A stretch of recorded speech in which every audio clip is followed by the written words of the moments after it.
Gracias a usted. Felipe, ahí está la política y la decisión judicial sobre las capturas de presidente de Senado y presidente de Cámara de Representantes. Sí, Néstor, a mí todavía me queda la duda, ¿para qué recibió la plata Nami? Felipe, la única respuesta posible es para dejar presidir las sesiones las 8 de las 16 a María José Pizarro. Porque es cierto, es difícil de entender que él se vendía como integrante de la oposición, como petrista, y de dientes para afuera era un señor beligerante contra el presidente Petro. O sea, las 8 sesiones que presidió la senadora Pizarro, como nos lo decía ella y nos lo decía temprano Ricardo Espina, costaron 3.000 millones de pesos. Bueno, Felipe, Sandra Ortiz tiene otra versión. Esa es una afirmación es que no tengo claro todavía para qué. En términos es decir, numéricos. Era un proyecto de ley. Cada vez que Name se salía del Senado, pero esta es una hipótesis apenas, Name cobraba por eso. Me voy para que presida María José Pizarro, cobraba 750 millones de pesos. Hay que tener en cuenta, Néstor, también la declaración de Sandra Ortiz, que está por probarse, ¿no? Porque eso todavía está en la Fiscalía, que dice no es creíble, es inverosímil, cambia la versión sobre las gestiones que se hicieron para impulsar la candidatura del hoy magistrado de la Corte Constitucional, Vladimir Fernández. Ella le entrega unos chats a la Fiscalía donde se sugiere que también se hicieron acercamientos con el entonces presidente del Senado de la República. Claro, pero eso es un buen ejemplo. Pero eso que menciona María Camila es un buen ejemplo. Muy pequeña sobre un tema, y es que sí coincide algo, Héctor, y es que Carlos Ramón González, Sandra Ortiz e Iván Name tienen un elemento en común. Que son del Verde. Son del Partido Verde. Claro. Eso hay que tenerlo en cuenta en la ecuación. Eso no hay que dejarlo de lado. Ah, sí, pero además han tenido una relación personal y política larga desde antes de llegar al partido, al pacto histórico, digamos, desde antes de llegar al gobierno del presidente Petro. Ellos tres, digamos, eran una especie de tendencia al interior del Partido Verde. Carlos Ramón González, el senador Name y la ex senadora Sandra Ortiz. Pero digo que me parece un buen ejemplo lo que menciona María Camila del tipo de inferencias, digamos, que se pueden hacer en estos casos y que terminan pues siendo un poco en el aire, porque, por ejemplo, la señora Ortiz ha dicho es que le dieron plata a Name, entre otras cosas, para que facilitara y promoviera la elección del magistrado Vladimir Fernández como magistrado de la Corte Constitucional. Y muestra unos chats, y los medios de comunicación pues los revelan, y mire, los chats ¿qué dicen? Los chats dicen que se reunieron. Y claro que todo el que hace campaña política para ser magistrado de la Corte Constitucional tiene que buscar a los senadores para pedirles su voto, porque si no, ¿cómo hace? Tiene que ir a decirle al señor Name, mire, yo me llamo Vladimir Fernández y esta es mi hoja de vida y yo espero que usted vote por mí. Y además vengo con dos que son amigos suyos, Sandra Ortiz y Carlos Ramón González, para que me ayude y para que vote por mí. De ahí a derivar que por eso le pagaron los 3.000 millones de pesos, pues eso es una inferencia que hasta ahora no tiene ningún sentido. Una inferencia es que era para agendar. Una inferencia que hasta ahora no tiene ningún sentido. ¿Cuál es su tesis, Héctor, de si no era para eso, si no tenía nada que ver con la elección de magistrado de la Corte, ¿para qué le pagaron entonces 3.000 millones de pesos a Name? Yo no sé si le pagaron, pero yo insisto en la relación personal entre Carlos Ramón González. La Corte sí cree que le pagaron. No, es que aquí... la Corte sí cree. La Corte sí cree porque, entre otras cosas, menciona el delito de cohecho impropio, que es el de recibir dinero para hacer algo que le corresponda. Entonces, la Corte sí lo cree. Yo creo, personalmente creo, pero pues eso seguramente es difícil de probar, etcétera, que si todo ese entramado existió como parece que efectivamente existió, era una relación personal casi entre Carlos Ramón González e Iván Name. Pero claro, obviamente el señor que manejaba la presidencia, aquí, Héctor, a ver, obviamente, ¿de qué ingenuidad estamos? ¿De qué ingenuidad estamos? Obviamente, uno paga, exacto. El señor, no, a cambio de nada, digamos, tienen a cambio de nada, quiero decir, a cambio de pura. A cambio de nada, a cambio de nada oficial, digamos. Yo creo que Iván Name y Carlos Ramón González han tenido negocios ¿usted cree que en les el pasado. Que les pagaron un soborno a cambio de nada.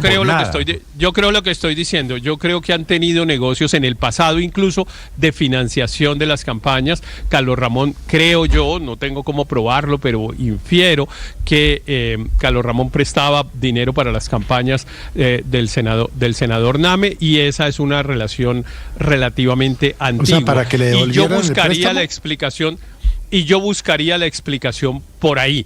Pero claro, en este caso eso no importa, porque en realidad la discusión Héctor, consiste aquí. Pero permíteme terminar. Es que usted me está diciendo, y le digo, el secretario general de la presidencia, que como usted lo sabe mejor que yo, es un hombre muy poderoso, mandó comprar el presidente del Congreso, montó un aparato de corrupción, y de coincidencia compró al presidente de la Cámara, y de coincidencia se robaron mucha plata. Para nada. No, lo del presidente de la Cámara, usted me preguntó por la explicación de yo qué creo que puede haber pasado en una cosa tan extraña como el tema del senador Iván Name, porque no deja de ser extraño, claro que evidentemente, pero es que no necesariamente era un soborno, Néstor, insisto. Es que yo le digo que mi hipótesis es una relación personal entre Carlos Ramón González y el senador Iván Name. Esa es mi hipótesis. Sí, ahora, en relación con el representante Andrés Calle, pues la explicación, claro que no es esa.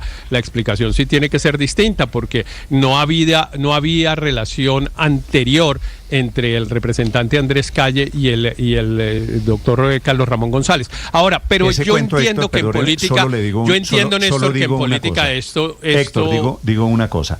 Eso que usted me está diciendo no lo cree ni siquiera el presidente Gustavo Petro.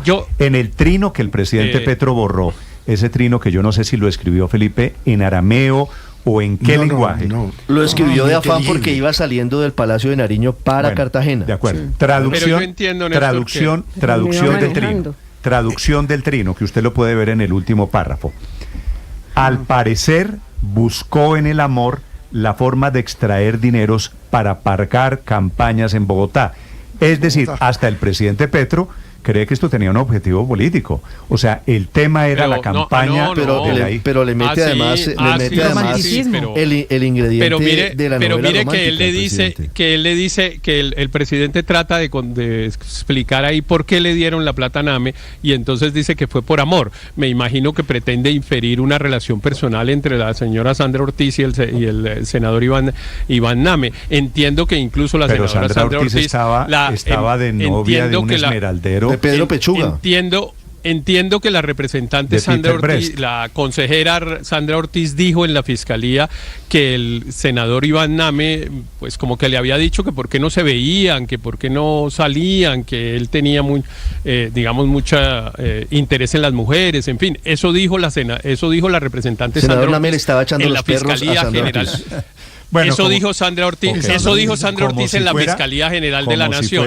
Pero miren, Néstor, yo entiendo, déjeme solo decir esta frase, Néstor, solo decir esta frase, que yo entiendo, para terminar ya, para terminar, pero yo entiendo que la discusión política es cómo comprometer al presidente Petro en este escándalo de corrupción o cómo excusarlo. En eso consiste el debate. El debate no consiste en si Name, Carlos Ramón, Ortiz, no. El debate consiste en cómo comprometemos al presidente Petro o cómo lo exoneramos. Y yo le quiero decir una cosa.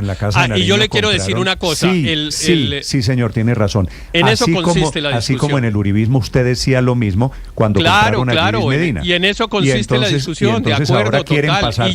Y déjeme decirle lo mío, y déjeme decirle entonces mi opinión sobre el tema. Yo creo que el presidente Petro no tiene excusa en este escándalo. Yo entiendo toda la dificultad que tuvo la senadora pero por razones José Pizarro políticas para contestarle a usted, evidentemente el presidente Petro es Héctor, por razones políticas. el principal responsable de todo esto. Es el presidente Petro. Pero por razones políticas, vuelvo y le digo, usted honestamente ve al doctor Petro dando la orden de que compren los parlamentarios, yo no lo veo. Pero es evidente que él hay una responsabilidad política en escoger. Gracias, Felipe, por dejarme. Le estoy dando la razón. Que detrás de todo este entramado comienza. Dejen hablar a Héctor. este entramado comienza cuando el presidente Petro acepta entrar en una lógica clientelista corrupta, igual que la que ha tenido toda la historia de Colombia. Y por eso debe responder el presidente Petro, y hay que reclamarle al presidente Petro, y yo entiendo que la senadora Pizarro tenga que hacer todas las maromas que tuvo que hacer para no reclamarle, pero si ella quiere tener futuro político, tiene que reclamarle por ese hecho al presidente Petro, que es el primer responsable. No se les olvide que hay otros 3 escándalos colaterales a este, ¿no? Que refuerza la teoría de Héctor. Recuerde el escándalo que involucra a Ricardo Bonilla, ministro de Hacienda, a 6 congresistas y excongresistas de la Comisión de Crédito Público, y está la pata de César Manrique, y está el escándalo de Luis Fernando Velasco con Julio Chagüí. Es decir, sí pareciera que había una autorización o un aval, o tácitamente se dio vía libre a que se utilizaran las viejas prácticas corruptas para garantizar gobernabilidad. Apliquemos la básica. Apliquemos la elemental, que Héctor la sabe y aquí todos la sabemos. Sigamos la plata.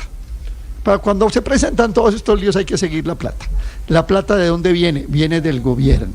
¿De quién viene? Viene de reuniones del secretario general de la presidencia, y no se nos olvide el detallito, y salió de ahí a director nacional de inteligencia. O sea, no estamos hablando pues de un funcionario por ahí que cerraba, que era portero en la casa de Nariño. No, estamos hablando tal vez del funcionario más importante del gobierno de Petro, el señor Carlos Ramón González. Se fue de Colombia el señor González, todo esto, ¿no? Que sí, creo que está con Juan Carlos Montes, el de la bolsa de billetes en efectivo, por allá están creo que juntos. Ahí va juntando Petro un pocotón en el exterior, que ojalá vinieran a dar razones de todas las cosas que han hecho. Pero, Néstor, el gobierno dio la plata. Eso aquí la doctora Pizarro nos dio vueltas y revueltas, nos habló de la Revolución Francesa, del abuso infantil, de todo. El gobierno dio la plata. Esa es la realidad. La plata salió de las arcas del gobierno. Aquí lo único que hay que aclarar es ¿y en qué se la gastaron Calle y Nami? Porque la plata salió del gobierno y el gobierno tiene que responder por esa plata. Tiene que responder por una plata que es de los contribuyentes colombianos y que le entregó a unos congresistas. La entrega del dinero, Aurelio, la confesaron. Aurelio, ese dato es muy importante. Claro, la confesaron. La entrega del dinero fue en vísperas de las elecciones regionales del año 2023. Sí, y el doctor Calle tenía papá al hermano candidato, de candidato, y Name tenía papá y hermano, hija candidata. Claro, pero y el gobierno sabía eso y la entregó. ¿Para qué era? Para que Name se fuera, para que Name se quedara, para que Name torpedeara, para que Name hiciera pantomimas, para que si fuera una oposición. Eso yo creo que no entra en la ecuación. No, le entregó el gobierno una plata a unos congresistas. ¿Para qué la utilizaron? Eso es lo que hay que averiguar. Pero el delito ya está. Correcto. Y el cohecho propio o impropio dice que peca el que paga y paga. El que peca por la paga y el que paga por pecar. El cohecho impropio. Por la peca. Correcto. Aquí está clarísimo. El gobierno es responsable de comprar unos congresistas. ¿Para qué y por qué hicieron? Es secundario, pero lo compró.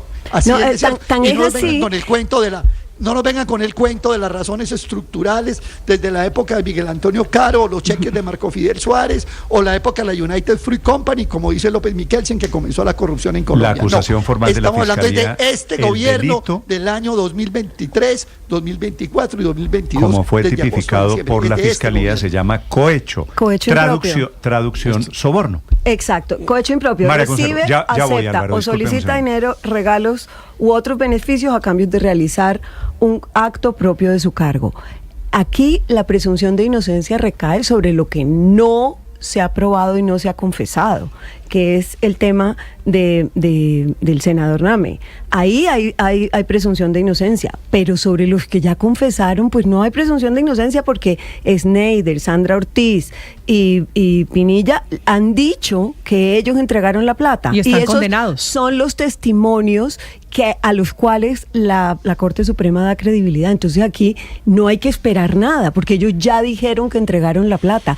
Y eso es lo que compromete políticamente al gobierno del presidente Gustavo Petro, que fue quien nombró a esos funcionarios y fue quien nombró a Carlos Ramón González. Entonces yo no sé qué compás de espera se le está dando a esto para reclamar precisamente que el gobierno de Gustavo Petro actuó en corrupción con relación al Congreso. ¿A cambio de qué? Pues a cambio de algo clarísimo, porque nadie da sobornos por generosidad pura. La tesis de esa parte de la responsabilidad política que oigo aquí de muchos petristas es que efectivamente fue a cambio de nada, que pagaron a cambio de nada. 751. Álvaro. Eso sí, no, Néstor, a cambio de nada. Bueno, Felipe, oímos tesis. Álvaro, señor. La responsabilidad política yo creo que está clara, eso pues, cómo se va a eludir. Pero pues también está el tema del fenómeno que hay que mirar hacia el futuro, que Nama es el típico ejemplo de esa tradición de congresistas grises que viven siempre el clientelismo y llegan a la presidencia del Congreso luego a posar de estadistas, pero siguen siendo los congresistas que se han elegido por décadas con clientelismo, es decir, contratos, donaciones ilegales, etcétera. Y entonces hacen lo que saben hacer eso, aunque posen de otra cosa. Pero yo me inclino a pensar también, sin eludir la responsabilidad del gobierno, que es evidente, que la corrupción de NAME fue más para financiar la campaña local que para pasar reformas, porque lo de las reformas parece contraevidente. La reforma pensional no se discutió por meses. Es diferente. ¿En qué se usa y a cambio de qué? Son dos cosas distintas. La reforma pensional no se discutió por meses, y lo que de verdad le da manejo a un presidente del Senado no es presidir las sesiones, sino decidir la agenda de cuándo se debaten los proyectos. Debatir, cuando ya se están debatiendo los proyectos, pues es poco lo que hace el presidente. Más bien el gesto ese de retirarse es una manera de incentivar el otro mecanismo de manipular el Congreso, que es con el quórum. Y lo que estaban diciendo, yo creo que el vínculo de NAME con Carlos Ramón González, que tenía interés en que el Partido Verde le fuera bien en esas elecciones, porque de eso derivaba el poder dentro del petrismo, es la verdadera razón. Y ir al fondo de cómo esos sectores clientelistas, corruptos, se meten a partidos como el Verde, que inició distinto, y se toman una facción, y por eso se ha vuelto imposible que un partido se mantenga realmente alejado de esas prácticas. Los cacos no son solo verdes, Álvaro, ¿no? Los zampones no son solo del Partido Verde. Olmedo hizo campaña por el presidente Gustavo Petro. Olmedo era del Polo Democrático. Claro. El Partido Verde era antipolítica, y se lo tomaron Carlos Ramón González y todo este tipo de clientelistas de siempre. Pero eso no se lo toman porque les abren la puerta. Así como esta gente no se tomó el gobierno del cambio, sino que el gobierno del cambio le abrió la puerta a todas estas prácticas. A ver, es que NAME puede que haya en algunos momentos, no sé si fingido o si hábilmente, de manera astuta, expresado, o se hubiera expresado como si fuera un congresista de oposición, no lo sé. Ahí ya veremos qué pasa eso, pero el caso de Andrés Calle, por ejemplo, Andrés Calle no pudo ser más explícito en su apoyo al gobierno, está con el presidente en todas las fotos, en todas las entrevistas decía yo estoy con el gobierno del cambio, etcétera. Hizo campaña. Yo no quisiera el hermano de Andrés Calle, el hermano de Andrés Calle fue el jefe de campaña de Petro, presidente en Córdoba. Sí, es decir, no hablemos de esto como si fuera un virus malévolo que se metiera subrepticiamente o por la fuerza a estos lugares, a estas campañas, a este gobierno. No, es porque les abren la puerta. El presidente Petro en algún momento tomó la decisión, que yo creo que es una decisión que hoy lamenta, que fue la decisión de aliarse con todos estos sectores para llegar al poder primero y luego para sacar adelante sus reformas. Pero él sabía. Y que, claro, pues es que él conoce muy bien la política colombiana, en la que ha trajinado durante treinta y tantos años. Y aunque, Néstor, yo no sé qué va a pasar, pues porque falta que todo este escándalo se desarrolle, yo creo que sí hay una sola cosa que podemos anticipar, y es que lo que va a hacer el presidente Petro es victimizarse, declararse víctima de estas personas. Si el escándalo llegara incluso a escalar a personas más de nivel más alto en el gobierno, ministros, etcétera, también se va a declarar víctima de ellos. Qué sorpresa sería, ¿no? Qué sorpresa sería. Sí, en fin, pero se va a declarar víctima de ellos. Hay un dato, ayer dijo que NAME le robó al pueblo, que hay es un una dato, frase hay un dato no menor. NAME le robó al pueblo, no, eso no es cierto. Eso de que NAME robó al gobierno y robó al pueblo, no. El gobierno le giró eso a NAME. Dice el presidente Petro. El gobierno le entregó, le abrió la caja fuerte a NAME, que es lo que estamos haciendo. Son 3 delitos por los cuales hoy hay medida de aseguramiento en contra de Iván NAME y Andrés Calle. Estábamos hablando solamente de 2. Estábamos hablando de cohecho impropio en calidad de autores y peculado por apropiación. Cohecho es cuando es funcionario público, soborno cuando es funcionario público. Cohecho, entonces aquí falta la otra pata del cohecho, es quién les dio la plata. Pero el tercer delito que es importante también tenerlo en cuenta, la Corte los investiga por financiación de campañas electorales con fuentes prohibidas. Es decir, que la Corte le da credibilidad a la hipótesis de que la plata era para financiar la campaña de la hija del senador Iván Name y del papá y del hermano del representante Andrés Calle en Córdoba. 7:56 a.m. ¿Se acuerda, Felipe, la frase de la semana pasada del presidente Petro en la entrevista con Juan Piz González? Ay, ¿cuál de todas, Néstor? La de la masa maléfica. Masa maléfica. En el cuello, sí, que tiene una masa maléfica, sí. Sí. Que eso lo que quiere decir es una masa maligna, el presidente. Sí, bueno, tampoco la tenía, pero ¿por qué me trae a colación esa frase? Felipe, porque todo esto que está pasando es de muchas masas maléficas que han aparecido. Estas sí son las masas maléficas del gobierno Petro. 7:57 en